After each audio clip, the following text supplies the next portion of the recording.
হস্তিনাপুরের রাজ দরবার, হস্তিনাপুরের রাজ দরবার যখন নিত্য হতে ভরপুর, তখন অন্যদিকে বিদুরের পরামর্শে খনিকের তৈরি করা সড়কবে মাতা কুন্তি তার ছোট্ট ছোট্ট সন্তানদেরকে গভীর থেকে গভীর জঙ্গলে করছে পলায়ন।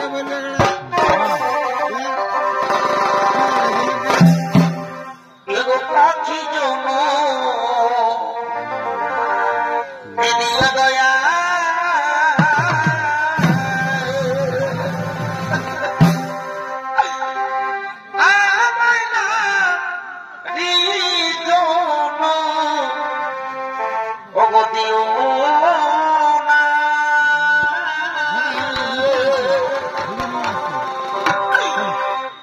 পাখি জন দয়া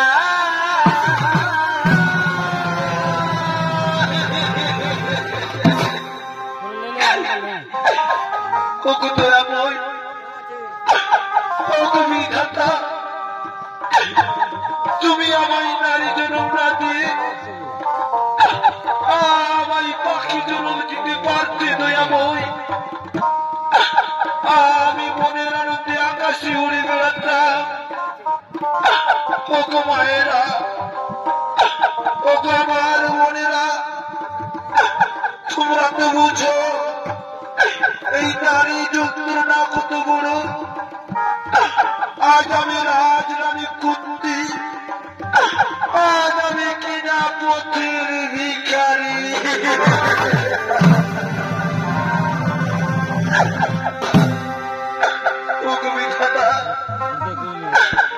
আজ আমি আমার এই ছোট্ট ছোট্ট সন্তানদেরকে নিয়ে মহারাজা দুর্যোধনের হয়ে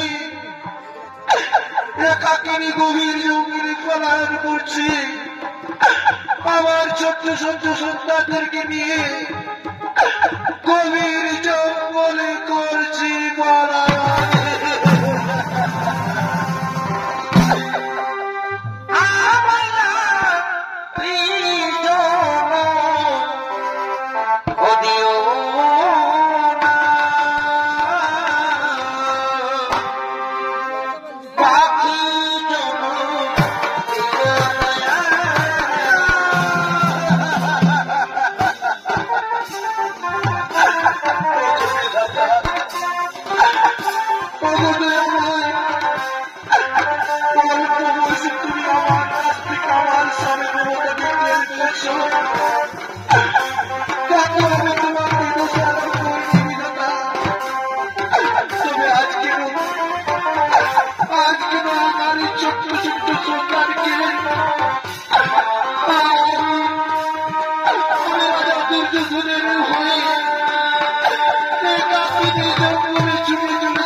তুমি আর আমাকে হাঁটতে বলো না, আমি যে আর হাঁটতে পারছি না।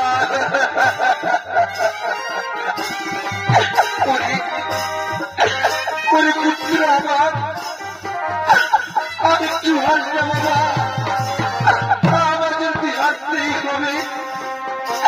তারা হলে দুর্যোধনের গুপ্তচররা যদি সন্ধান পায় বাবা, তাহলে আমাদের সকলকে মেরে ফেলবে, আমাদের সকলকে মেরে ফেলবে।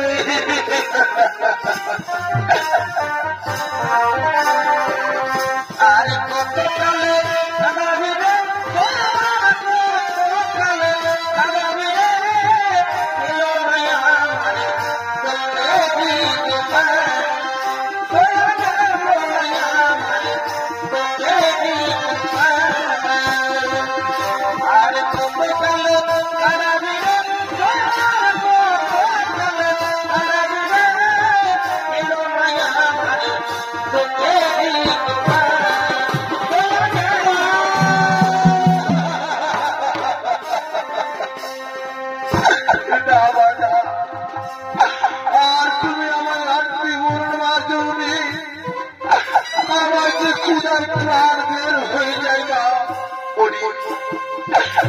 পুত্র, আমি ওদের আর হাঁটতে পারছি না রে বাবা।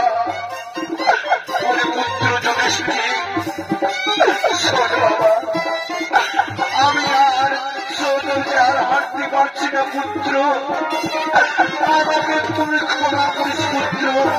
কিন্তু মা, বাবা মা, আমাদের যে হাঁটতেই হবে মা জননী, তা না হলে যদি ওই দুর্যোধনের গুপ্তচররা সন্ধান পায় মা, আমাকে যে ওখানে মেরে ফেলবে মা।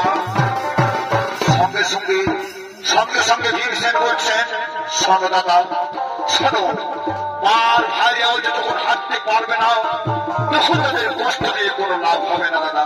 ওগো দাদা, আমরা যদি 6 জনা থেকে 3 জনা হয়ে যাই তাহলে কেমন হয় দাদা? ওরে ভাই, 6 জনা থেকে 3 জনা এ কেমন করে সম্ভব রে ভাই? শোনো দাদা, উপায় আছে, উপায় আছে। আমি, তুমি, আরে অর্জুন, আমরা 3 দিন বলে যদি আমাদের মা এবং আমাদের ছোট ভাইদের কাঁধে করে নিয়ে হাঁটি তাহলে কেমন হই দাদা? তাহলে কেমন হই? এত কেউ তো প্রস্তাব রে ভাই, তবে আর দেরি নয়, চলো চলো, আমরা আমাদের মা এবং আমাদের ভাইদের কাঁধে করে নিয়ে হেঁটে যাই, কাঁধে করে নিয়ে হেঁটে যাই।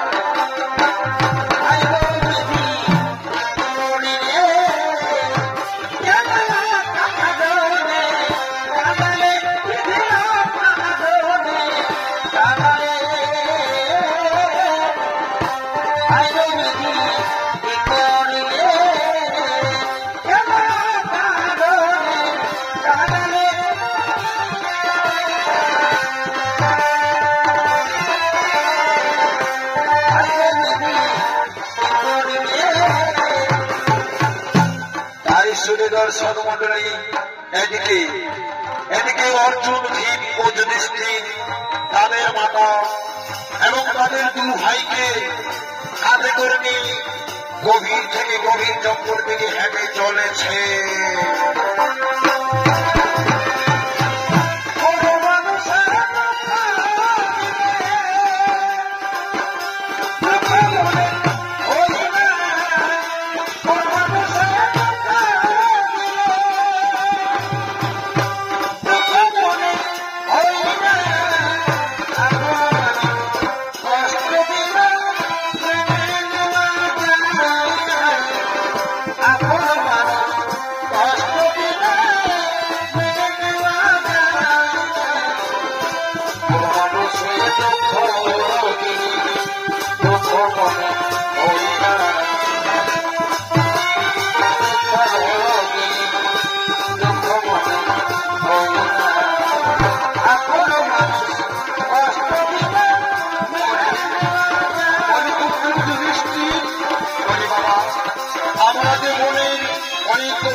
ওই যে দূরে একটি বড়গাছ দেখতে পাচ্ছ, চলো পুত্র, চলো আমরা সেখানে বিশ্রাম করি, চলো আমরা সেখানে বিশ্রাম করি।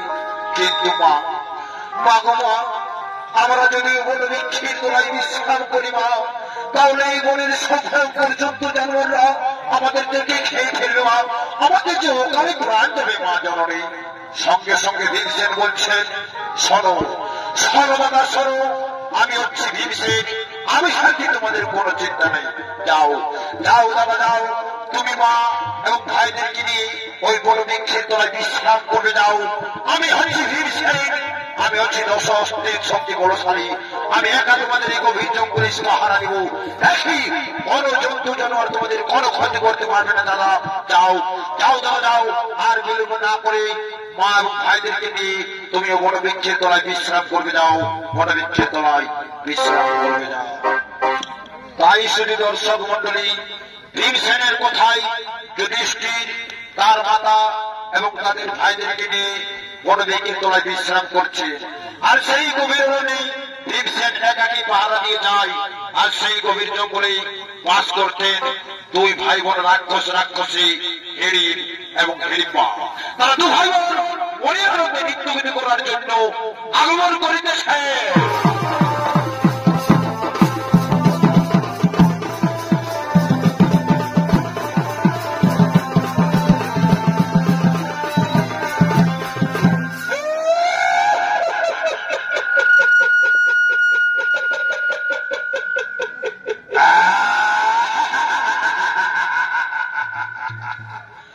এরাই হলেন দুই ভাই বোন হিড়িম্ব এবং হিড়িম্বা।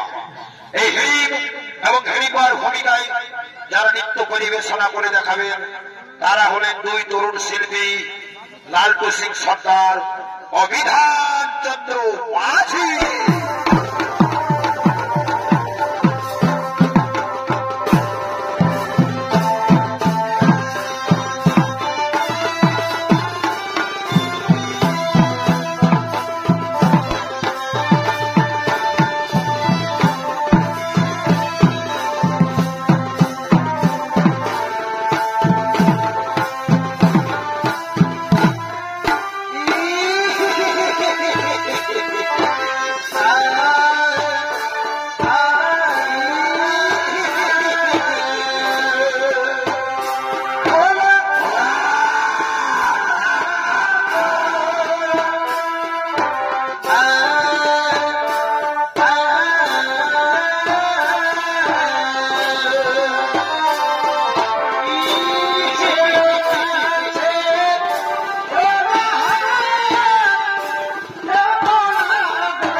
নরমাংস কোথায় পাবি দাদা?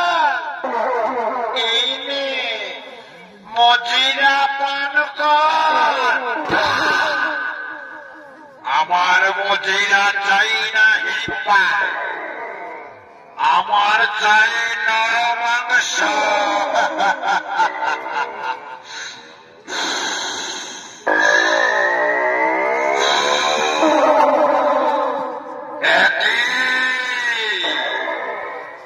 আমার নাকে কোথা থেকে যেন মানুষের গন্ধ আসে।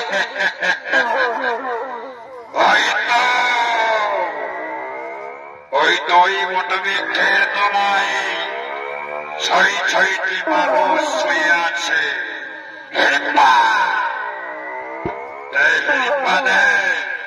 তুই তাদের এক এক করে আমায় ধরে এনে দে, আর আমি তাদের চিবিয়ে চিবিয়ে খাবো। তাই যাচ্ছি দাদা, তবে তাই যাচ্ছি।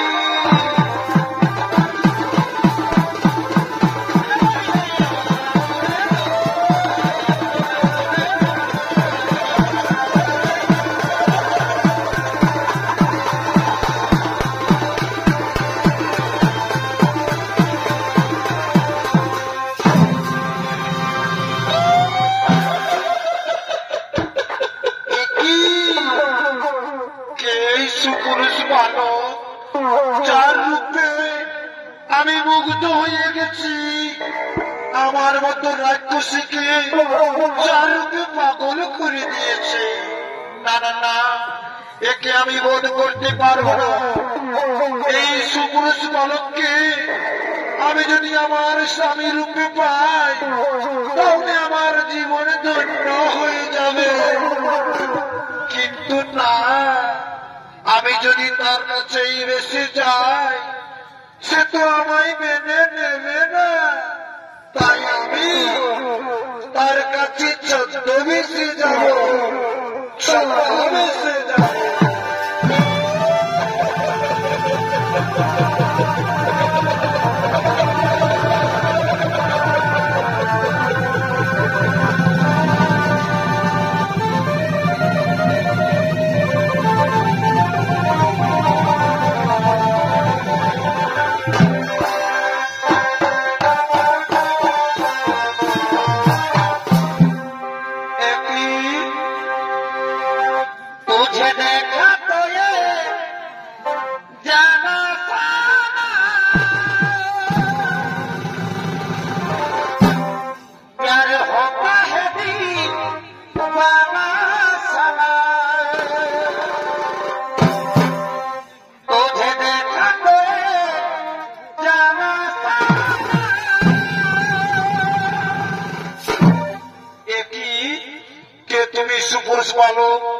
এই গভীর জঙ্গলে একাকিনী ঘোরাঘুরি করো, তোমার কি মৃত্যু হয়নি গো?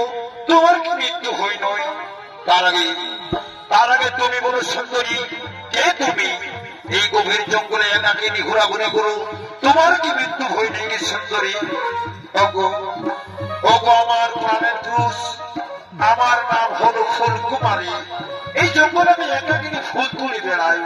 ফুলকুমারী হওয়ার যে কোন কোন সুন্দরী, অগো সুন্দরী, তুমি কেন ওই গভীর জঙ্গলে একাকিনী ঘোরাঘুরি করো?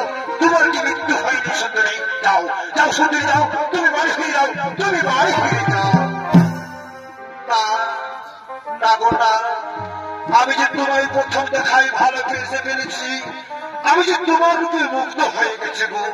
আমি যে তোমাকে একান্ত আপন করে পেতে চাই, আমি যে তোমাকে একান্ত আপন করে পেতে চাই। তোমাকে প্রথম দেখে এত ভালো লেগেছে, এই ভালো লাগাই মনটা প্রেমে পড়েছে। না সুন্দরী না, তা হতে পারে না। আমি তোমাকে চিনি না, তুমিও আমাকে চেনো না, আমাদের মধ্যে ভালোবাসা হতে পারে না। বলবে সুন্দরী, তুমি কি জানো আমি এক মহান কর্তব্যের মতো আমি আমার ভাই বোনের পরিচিত। যাও যাও সুন্দরী, যাও, যাও, তুমি বাড়ি ফিরে যাও, আমি তোমাকে ভালোবাসতে পারি না। ওগো ওগো পুরানো বন্ধু, আমি যে তোমায় একান্ত আপন করে পেতে চাই গো, আমি যে তোমায় একান্ত আপন করে পেতে চাই। এই জীবন আমি তোমাকে দিলাম,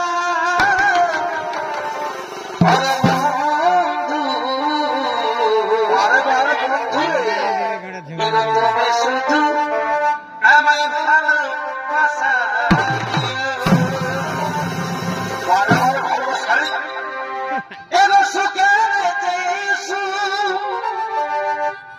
তুমি যে আমার সুন্দরী প্রিয় থেকে তুমি বেশি প্রিয় বন্ধু, এবং তুমি শুধু ভালোবাসা দিও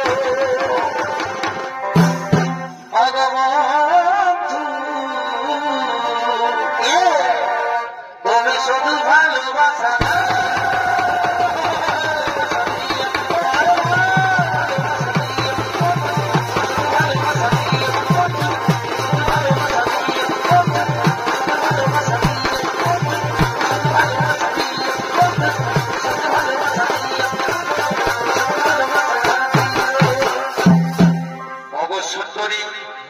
সুন্দরী, তুমি আমার উপর কি জাদু করেছো সুন্দরী? আমি যে তোমাকে না ভালোবেসে থাকতে পারলাম না গো সুন্দরী, আমি যে তোমাকে ভালোবেসে থাকতে পারলাম না।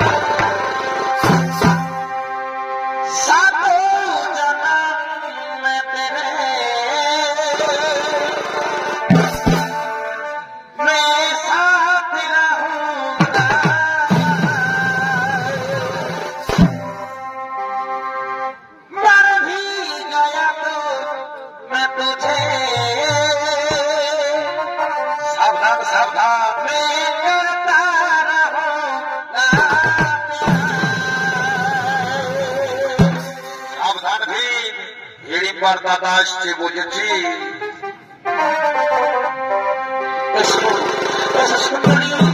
আমার কাছে এসো, আমার ধরে দাও, এসো সুন্দরী আমার কাছে এসো। ভিতরের কলসি রে ওই আমার সোনার কলসি রে, বারবার কলসি রে, ওই আমি তোরে লইয়া যাব যমুনা। আর জল কালো যমুনা কালো,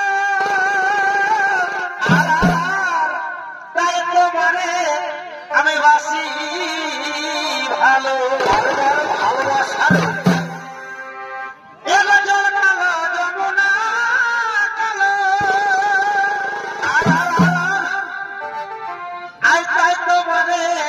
আমি বাসি ভালো করেলে করেলে এবার জলের ছায়া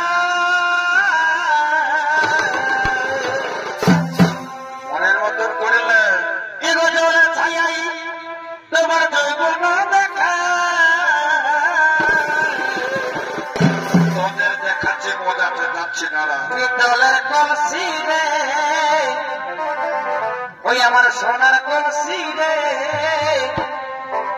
ওই আমি তোরে লইয়া যাব যমুনা।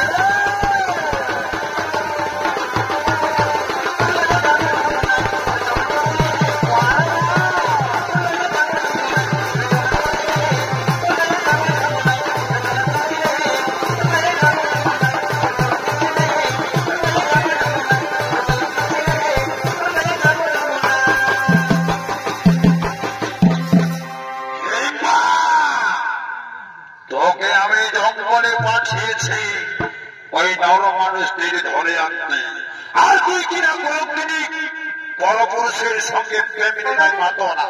ওই কলঙ্কিনী তুই দেখছিস রাক্ষস মুখের কলঙ্ক করেছিস, আজ তোকে আমি তুমি নোরাধম, কিভাবে তুমি সুন্দরের গায়ে হাত করো, কিংবা তোমার পরিচয় তুমি না তোমার পরিচয় করো, আমি তোমার মত কি বলছো মন ওরে সামান্য দুষ্ট প্রতি নর মানুষ, তুই কি জানিস আমি কে? তুমি ও কারণে সুন্দরের গায়ে হাত ধরো, তোমার পরিচয় দাও, তাহলে তোমার মধুইব। সামান্য নর মানুষ হয়ে তুই কিনা হিরিমকে ভয় দেখাস? দেখছি তোমার তো বড় চমৎকার সাহস। ওরে নর মানুষ, আয় আয়, তুমি তোর শক্তি ধরে বলে ভারতে আজ আমি তোকে চিবিয়ে চিবিয়ে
তার মানে আমি বুঝতে পারিনি। তুই গোপনে ছলে বেসনে রাক্ষসী আমার সঙ্গে মিথ্যে ভালোবাসা ছলনা করে তুই আমার মা ভাই বোনদের খেয়ে ফেলতে চাস। ওই পিসাচি তোকে আজ আমি তোর দাদার মতো জমা হয়ে পাঠিয়ে দেব।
ওরে মা তুই একটু শান্ত হয়ে দাঁড়া মা। আমি আমি ভীমসেনকে নিশ্চয়ই শান্ত করবো মা, আমি ভীমসেনকে নিশ্চয়ই শান্ত করবো। বাবা না মা, ও রাজবংশী ছোলাময় ডাইনি, ও আমার সাথে ভালোবাসা ছোলা করেছে মা। ওকে ওকে আজ আমি আছাড়ে মারবো।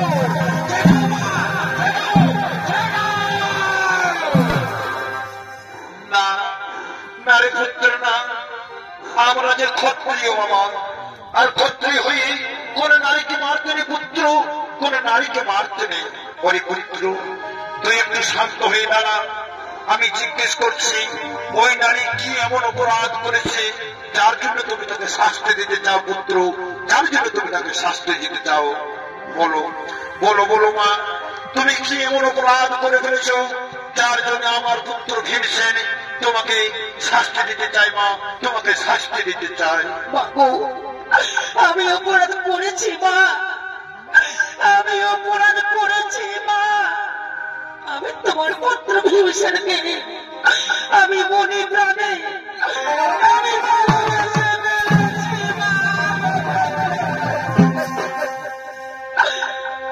এই ভালোবাসায় পড়া যদি হয়ে থাকে মা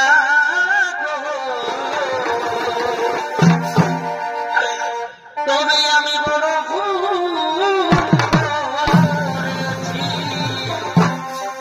না না রে মা, ভালোবাসা যে বড় পবিত্র বন্ধন রে মা। তুই আমার পুত্র ভীমসেনকে ভালোবেসে কোন অন্যায় কোন ক্ষমা করিনি পুত্র। ওরে ওরে মা তুই একটু শান্ত হয়ে দাঁড়া। আমি আমার পুত্র ভীমসেনকে তোমার ভালোবাসার কথা জানাচ্ছি মা, তোমার ভালোবাসার কথা জানাচ্ছি। ওরে ওরে পুত্র ভীমসেন শোনো বাবা, এই নারী তোমাকে সত্যি সত্যি ভালোবাসে, এই নারী তোমাকে সত্যি সত্যি ভালোবাসে। তুমি তার ভালোবাসা গ্রহণ করো পুত্র, তুমি তার ভালোবাসা গ্রহণ করো। ঠিক আছে মা, আপনার কথা আমি অক্ষর অক্ষর করিব পারো, আপনার কথা অক্ষর অক্ষর করিব পারো। পরে পরে নারী শোনো শোনো, তুমি যখন আমার পুত্র ভীমসেনকে ভালোবেসে ফেলেছ মা, তখন এই গভীর জঙ্গলে আমি তোমাদের বিবাহ দিতে চাই। এবং শোনো মা, এই ভীমসেনের সাথে তোমার বিবাহ দিয়ে যেদিনেই তুমি এই ভীমসেনের পুত্রের মা হবে, সেদিন আমরা সবাই তোমাকে জঙ্গলে ছেড়ে চলে যাব মা। এই শর্তে তুমি যদি রাজি থাকো তাহলে আমি তোমাকে আমার পুত্র ভীমসেনের সাথে বিবাহ দিতে চাই মা, বিবাহ দিতে চাই। ঠিক আছে ঠিক আছে মা, আমি আর কিছু চাই না। আমি ভীমসেনকে স্বামী হিসেবে পেতে চাই মা, ভীমসেনকে স্বামী হিসেবে পেতে চাই। পরে পরে পুত্র নকুল সহদেব যুধিষ্ঠির অর্জুন যাও যাও পুত্ররা, তোরা যাও এই জঙ্গল থেকে ফুল তুলে নিয়ে এসো এবং সেই ফুল থেকে ফুলের মালা সাজিয়ে নিয়ে এসো। আজ আমি জঙ্গলে ভীম ও হিমার শুভ বিবাহ করিব, সম্পন্ন শুভ বিবাহ করিব।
আমাদেরকে এবার বেড়ে দাও মা, এবার আমরা আসি মা, এবার আমরা আসি। ওরে বাবা পুত্র পুত্রসে, ওরে বাবা পুত্র পুত্রসে, ওরে বাবা যা বাবা, আমি আশীর্বাদ করি বাবা, তোমরা দুজন চির সুখী হো বাবা, তোমরা দুজন চির সুখী হো। ওরে বাবা পুত্র পুত্রসে, যাও বাবা, তাড়াতাড়ি ফিরে আসি বাবা। আমি এবং তোমার ভাইয়েরা